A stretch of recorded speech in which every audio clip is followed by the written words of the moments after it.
Anisan'ny miantoka ny fampiroboroboana ny toe-karena eto Madagasikara ny fanondranana hazan-drano manaraka ny fenitra sy ny kalitao iraisam-pirenena.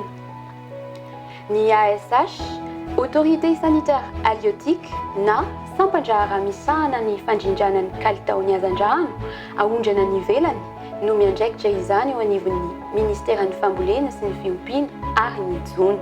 Ho fanatsarana ny fomba fiasa eo anivon'ny sampandraharaha dia nanantanteraka atrikasa nasionaly mandritra ny 5 andro ny 9 hatramin'ny 20 ny volana febroary tany amin'ny faritra Vatovavy ireo teknisianina.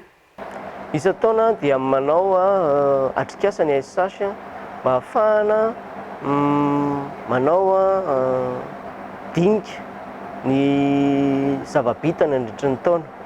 Ao ireo izay tsy mety ahitsy, ao izay mety hotohizana, ao izay mety ary mbola tokony hamafisina amin'ny alalana lalàna ohatra na norme. Dia ny atrikasa toy izao zany isan-taona dia tokony miafara amina famoahana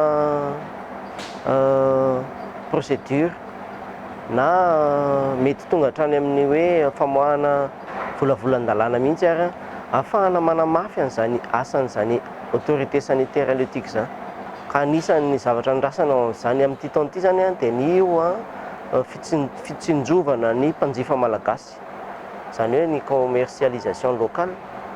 Fa eo ihany ary izay ny tena antom-pisian'ny ASH dia ny fitsinjovana ny exportation satria ny ASH dia azo lazaina fa vitrine ny Madagasikara maneran-tany amin'ny fanjifana ny vokatra ara-drano sy ny ranomasina. Dia izay zany ny antom-pisian'izao atelier izao mba ahafahanay mizara traikefa ka manatsara izany asa izany. Ny amin'ny atrikasa nasionaly azy dia tonga eto daholo ny lafivalon'ny nosy.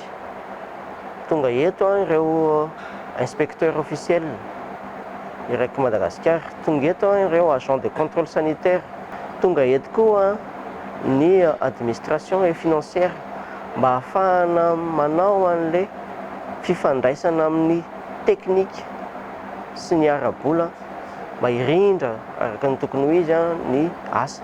Faritra 7 no efa misy ny ASH eto Madagasikara ary vinavina ny anitatra izany any amin'ny faritra hafa.